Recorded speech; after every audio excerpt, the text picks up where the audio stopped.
Hey guys, thanks for stopping by Gregsbeerreviews today. Yeah, the old clock says it's 5 o'clock. Beer 30. Let's go see what's in the fridge today.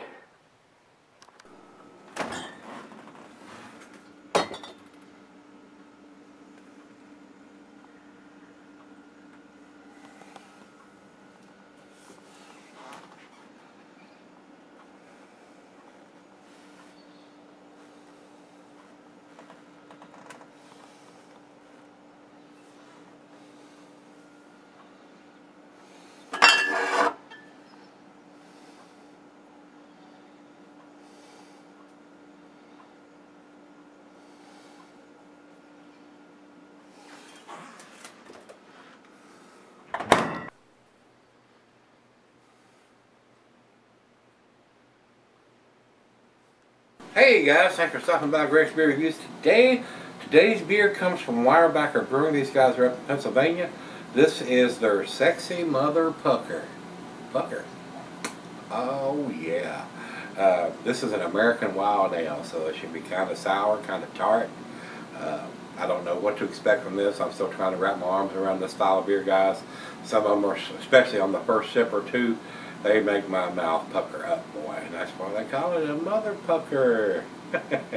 Nice play on words from the guys up there. This was sent to me by my brother Rico, and he writes from the brewery site, 7.5% ABV sour ale with bright citrus notes, amber hued, tangy, and dry on the palate. This tart beer, nicely balanced, sour, and malt. He said he bought it a couple weeks ago, and it was $2, and it was sold in 6-packs. And Weyerbacher does a bright blue ink, and it says packaged on 06/06/17. So June the 6th, July the 6th.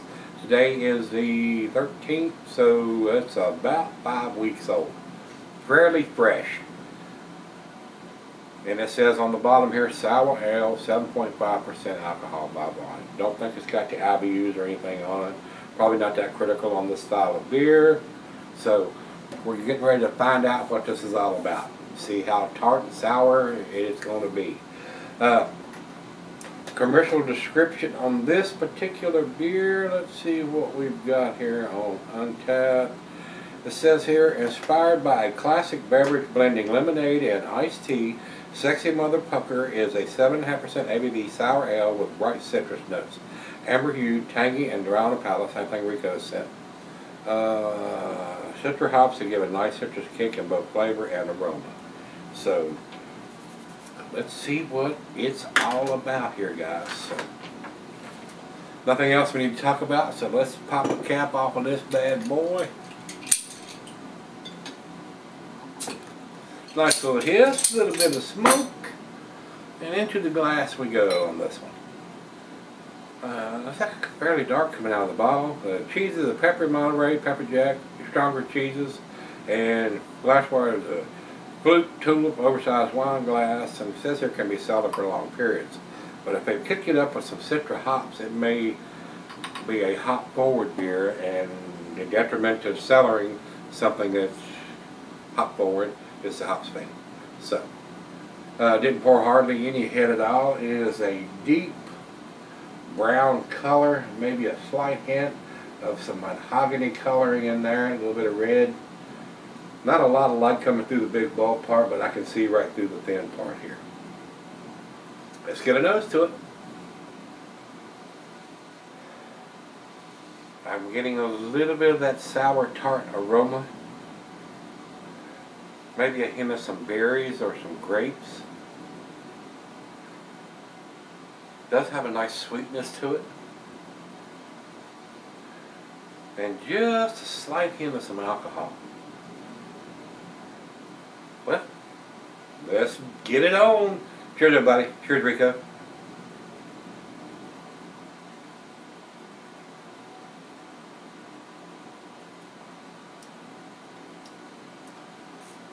Not too bad as far as super sour or super tart.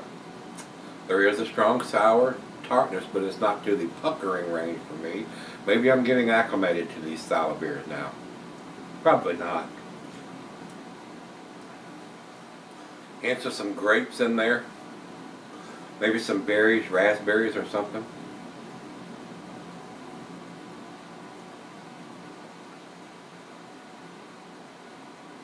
It is on the dry side.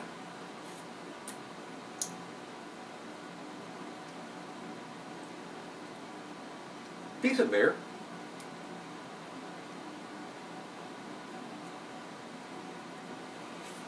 It's about where my palate is as far as these sour wild ales. Some of them are just off the chart as far as the sour tartness. This one's a little bit more moderate, a little more subdued. Kind of easier drinking for my palate where it's at. Tastes pretty good. I mean, I don't think it's going to be outstanding or world class or anything, but let me sip on it for a while. Let her taste it, and I'll be right back. Alright guys, I'm back. Got just a little left here. Decent beer. Nothing outstanding or anything.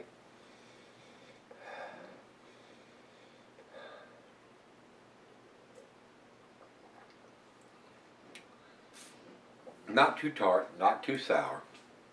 If you're just trying to get into the sour wild ale beers, this may be a good stepping stone to get into something in that category. But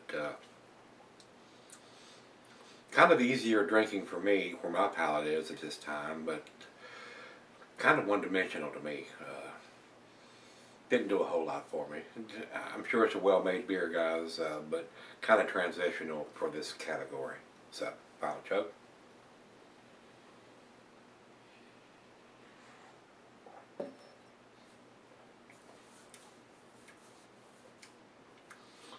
Okay, beer. I'm going to give it a B, 85, right down the middle. Probably not something I would seek out. Beer Advocate has it at 81, so I'm giving it a better score than those guys are doing. And over to Untapped, people that are used to drinking these big sour tart ales, wild ale beers, this is probably not going to have enough taste for those guys. So, over to Untapped, they have it at 3.69, which is in their B category also. So, B beers all the way around, guys, and that's what I think it is too. I think it's a B beer. Didn't blow my hair back or my socks off. If you've had this from Weyerbacher Brewing, their Sexy Motherpucker, then let me know what you think. And till we meet again, let's go see what's in the fridge.